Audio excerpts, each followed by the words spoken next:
Kalau pembesaran prostat biasanya udah ada keluhan sulit untuk mulai kencing. Kalau mau kencing harus ngeden gitu ya. Terus harus berusaha lebih, harus kayak berusaha untuk mengeluarkannya tuh lebih sulit. Kemudian kalaupun berhasil dikeluarkan, pancarannya lemah. Biasanya pancarannya kencang gitu kan. Nah, ini pancarannya lemah atau kadang menetes-netes begitu, atau kadang selesai kencing itu udah kencing kok masih belum keluar semua. Ya, kemudian bisa juga sering kencing ya, malam hari lagi tidur terus kebangun bisa 2, 3 kali, 4 kali, bahkan ada yang berkali-kali lagi, jadi tidurnya terganggu ya.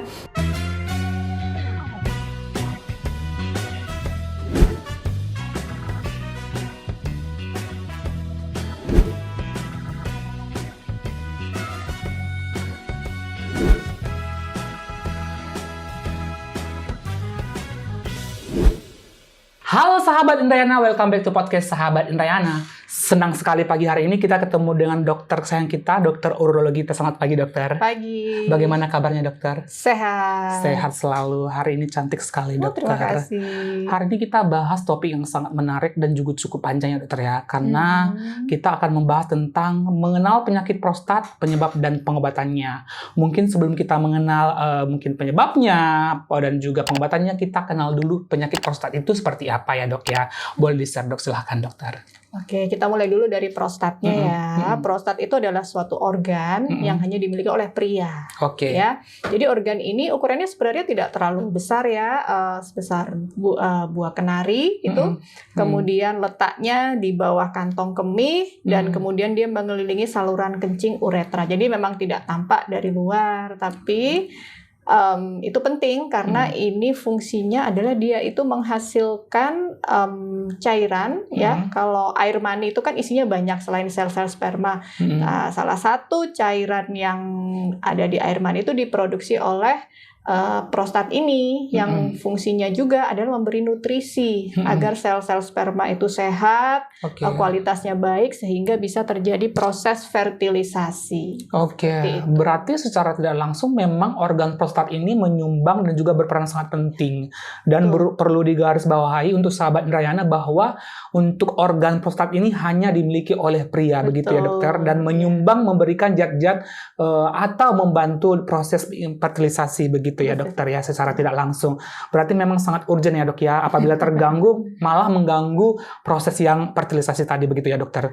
Nah, jenis-jenisnya setelah kita baca nih dok dari tim kita bahwa memang jenis-jenis penyakit prostat ini sangat banyak. Boleh di-share nggak dokter? Silakan dok. Ya, ada beberapa sih. Ada beberapa ya dok. Ya, yang paling sering itu ya infeksi atau peradangan di prostatnya, kemudian pembesaran. Jadi prostat yang normalnya punya ukuran yang normal membesar ya.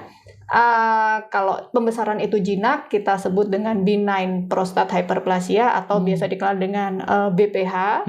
Dan kalau pembesaran itu sifatnya ganas, seperti itulah suatu kanker prostat. Paling tidak 3 macam penyakit inilah yang cukup banyak dan yang paling sering dijumpai dalam praktek sehari-hari di bidang urologi adalah yang BPH ini, benign prostate hyperplasia, pembesaran prostat jinak. Berarti garis besarnya bahwa ada 3 yang sering ya dokter ya, ada infeksi, ada BPH dan juga kanker prostat. Begitu ya dokter. Nah, namun kita bicara tentang penyebabnya dokter. Apakah kita bicara secara umum, boleh dokter secara umum atau berdasarkan tadi ketiga tadi penyebab penyakit prostat ini dok? Apa saja? Kalau infeksi tentunya karena ada bakteri ya, itu juga biasanya sering pada pria seperti yang kemarin kita bahas di infeksi saluran kemih ya. Infeksi pada prostat ini termasuk infeksi saluran kemih pada pria yang penanganannya lebih kompleks, bukan sederhana ya. Kemudian kalau pembesaran prostat secara jinak, nah ini sebenarnya penyebab pastinya tidak diketahui, tetapi yang namanya prostat itu seiring dengan bertambahnya usia pria di atas 40-50 tahun pasti akan membesar. Ya. Ada beberapa teori ya, karena faktor hormonal ya, jadi hormonnya tuh bergeser ya. Kemudian ada faktor usia, jadi semakin meningkatnya usia ada proses aging ya, sama kayak pria kalau rambutnya memutih, kulit keriput. Nah di sini salah satu manifestasi adalah prostatnya ukurannya membesar. Dan ada teori-teori lainnya lah, tingkat sel molekuler dan sebagainya. Tapi yang jelas faktor risikonya adalah semakin meningkat usia pasti prostatnya juga ikut membesar. Begitu ya dokter ya. Oke, berarti memang usia nggak bisa bohong ya dok ya. Semakin menua juga tubuh kita itu semakin menurun ya. Mungkin tipsnya mungkin adalah kita hidup sehat sedari sedini mungkin ya dokter ya. Oke. Nah, gejala penyakit prostat ini gimana dok? Yang bisa kita ketahui secara umum dan secara khusus, boleh di-share nggak dok? Oke, kalau pembesaran prostat biasanya udah ada keluhan sulit untuk mulai kencing. Kalau mau kencing harus ngeden gitu ya. Terus harus berusaha lebih, harus kayak berusaha untuk mengeluarkannya tuh lebih sulit. Kemudian kalaupun berhasil dikeluarkan, pancarannya lemah. Biasanya pancarannya kenceng gitu kan. Nah, ini tuh pancarannya lemah. Atau kadang menetes-netes begitu. Atau kadang selesai kencing itu udah kencing kok masih belum keluar semua. Ya, kemudian bisa juga sering kencing ya, malam hari lagi tidur terus kebangun bisa 2, 3 kali, 4 kali, bahkan ada yang berkali-kali lagi, jadi tidurnya terganggu ya. Kemudian kalau pada tahap yang lebih lanjut bisa juga ngompol atau sulit menahan kencing. Ya, kalau ada kencing darah apalagi itu harus waspada, apa nggak arahnya mungkin juga ke suatu cancer ya. Kurang lebih sama secara garis besar seperti itu. Oke, begitu ya dokter. Gejalanya sangat juga banyak juga ya dokter ya gejalanya. Nah, faktor resiko penyakit prostat ini siapa yang mungkin resiko yang seperti apa ya dok? Yang mungkin yang lebih beresiko, boleh di-share nggak dokter? Yang jelas usia ya. Kalau untuk pembesaran prostat itu, kemudian juga kalau ada keluarga punya riwayat entah itu pembesaran prostat jinak ataupun kanker prostat, nah itu juga risikonya akan semakin meningkat. Kemudian pada pasien orang-orang dengan obesitas atau berat badan tubuh yang melebihi normalnya, kemudian berkaitan juga dengan penyakit jantung, diet juga ya, diet kurang serat dan diet yang tinggi daging merah. Nah, itu salah satu beberapa dari faktor-faktor risiko yang bisa meningkatkan terjadinya pembesaran prostat atau kanker prostat. Wah, luar biasa dokter ya. Ternyata banyak juga yang berisiko ya dokter, yang obesitas, yang tua dan lain-lain. Kurang aktivitas fisik. Kurang aktivitas fisik bisa, begitu ya dokter. Iya. Yang banyak aktivitas kemungkinan bagaimana dok? Yang aktivitasnya tinggi seperti binaragawan itu punya risiko tinggi atau seperti apa dok? Sebenarnya sih bukan lebih ke aktivitas fisik ya, lebih ke penggunaan terapi hormon kan biasanya masih ada perdebatan sih itu benar-benar bisa menjadi resiko apa tidak untuk terjadinya faktor. Jadi bukan aktivitas, lebih ke penggunaan hormonnya karena konsumsi untuk menunjang otot-ototnya supaya cepat dan kekuatannya semakin. Ada beberapa penelitian sih meskipun belum bisa dibuktikan tapi ada arahnya ke sana. Oke dokter. Nah, yang paling banyak nih kan dokter tadi bilang bahwa yang paling banyak dari penyakit prostat ini salah satunya adalah BPH yang sering ya yang dokter jumpai. Nah, boleh share nggak dok bahwa apakah ada perbedaan, karena kita mau bicara tentang pengobatan, perbedaan antara infeksi, BPH dan juga tadi kanker prostat tadi, mana yang sering bagus prognosisnya setelah disembuhkan atau bagaimana dokter, boleh di-share nggak? Oke, kalau untuk pengobatannya tentunya tergantung gejala ya. Kalau untuk infeksi pasti pengobatannya dengan antibiotik ya, karena kan berkaitan dengan kuman. Kemudian kalau pembesaran prostat jinak dan kanker prostat, sebelum kita sampai pada diagnostik itu kan pasti ada tahapan pemeriksaan-pemeriksaan yang diperlukan ya. Kalau pembesaran prostat jinak, apakah harus selalu dioperasi? Kadang kan orang begitu ada keluhan kencing, aduh ini prostat operasi, tidak, tergantung keluhannya ya. Ada juga loh jadi gini, besarnya prostat tidak selalu berkolerasi pasti akan timbul keluhan. Ada prostatnya dia kecil tapi keluhan kencingnya sudah berat. Ya. Kemudian ada juga yang prostatnya besar tapi tidak memberikan keluhan sampai usia lanjut begitu ya. Jadi tergantung keluhannya, dari situ kita bisa nilai keluhan itu apakah bisa ditolerir oleh pasien, mengganggu aktivitas sehari-hari enggak, bagaimana kualitas hidupnya dengan keluhan-keluhan kencing itu tadi ya. Jadi kita nilai, kemudian kita juga bisa ada beberapa tes lainnya untuk kita cari tahu ada komplikasi yang terjadi tidak. Jadi penanganannya itu bisa, kalau yang paling ringan bisa kita dengan belum pengobatan. Kalau misalnya keluhannya masih ringan tanpa komplikasi, bisa dengan modifikasi gaya hidup. Kita atur dietnya, kita atur bagaimana kencingnya, kemudian minumnya ya. pola hidup sehat. Tapi kalau sudah mulai mengganggu dan itu ringan, bisa dengan obat-obatan, ya obat-obatan untuk melancarkan kencing atau untuk mengecilkan volume prostatnya.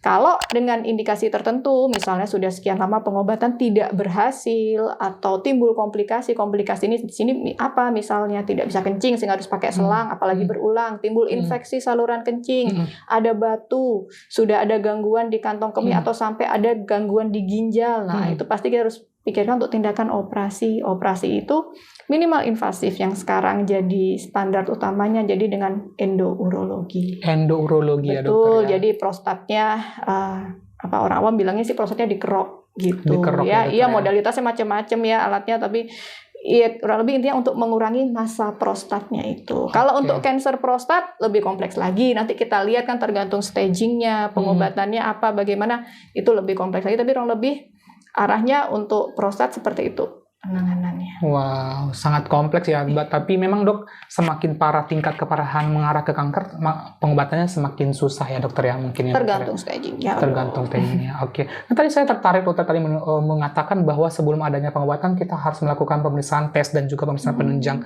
Apa saja yang mereka jalani dok, atau pasien jalani untuk memastikan penyakitnya khusus untuk keluhan prostat ini? Oke, kalau dari dari anamnesa, kemudian kita periksa secara fisik, biasanya kita lakukan colok dubur untuk mengevaluasi bagaimana prostatnya. Kemudian kalau untuk pemeriksaan mungkin darah standar atau pemeriksaan PSA atau prostat spesifik antigen itu, tapi itu sesuai dengan indikasi tertentu.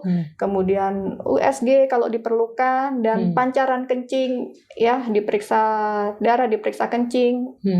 Kalau diperlukan mungkin pemeriksaan tambahan lagi yang lebih canggih sesuai indikasi dan kondisi pasien masing-masing. Oke dok. Satu lagi dok sebelum kita melakukan kesimpulan. Komplikasi.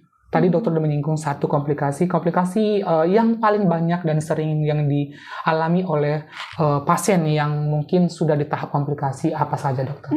Kalau berkaitan dengan prostat itu kan berkaitan dengan kencingnya. Ya.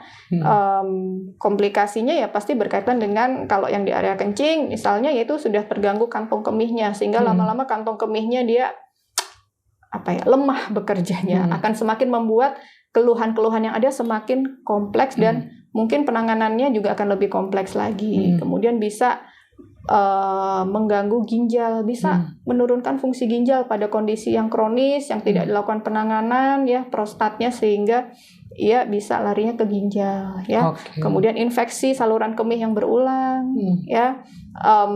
Juga tentunya kalau sudah ada gejala-gejala seperti itu sebaiknya untuk menghindari komplikasi yang lebih lanjut ya segera diperiksakan. Batu juga bisa disertai ya, batu kantong kemih seperti waktu kemarin kita bicara tentang batu kantong kemih ya, biasanya disertai dengan pembesaran prostat karena kencingnya nggak lancar, lebih mudah terbentuk batu seperti itu. Apakah juga penyakit prostat ini juga menyumbang terjadi gangguannya kemandulan dok? Karena tadi si organ prostat ini juga berperan serta terhadap proses fertilisasi, karena banyak ada pertanyaan nih yang kami lihat ada seperti itu. Apakah ada penjelasannya dok? Kalau kemandulan sih sebenarnya tidak ya kalau untuk prostatnya, tetapi biasanya pasien dengan gejala-gejala pembesaran prostat itu juga disertai dengan gangguan ereksi. Biasanya seperti itu. Wah, menarik sekali ya dokter ya. Mungkin yang paling sering ditunggu-tunggu adalah cara mencegah nih dok, supaya kita tidak terkena kanker lagi, penyakit prostat ini. Silahkan dok.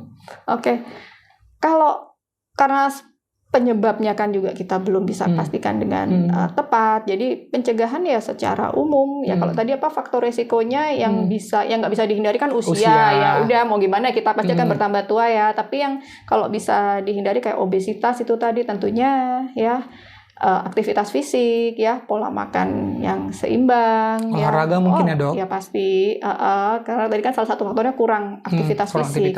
Ada itu adalah faktor resikonya. Kemudian diet daging merah tapi kalau berlebihan nah itu bisa berkaitan dengan resikonya. Kemudian diet tinggi serat ya. Kemudian kalau punya sakit jantung atau darah tinggi atau penyakit diabetes dan penyakit metabolik lainnya ditangani secara lebih awal. Oke dok, kesimpulan nih dok terkait penyakit prostat ini, silahkan dok. Kalau prostat sih sebenarnya adalah organ yang dimiliki oleh pria dan bisa menimbulkan gangguan kalau terjadi infeksi atau terjadi pembesaran. Biasanya ini berkaitan dengan semakin berusia, ya semakin tinggi usianya, berarti biasanya mulai timbul gejala-gejala berkaitan dengan prostat.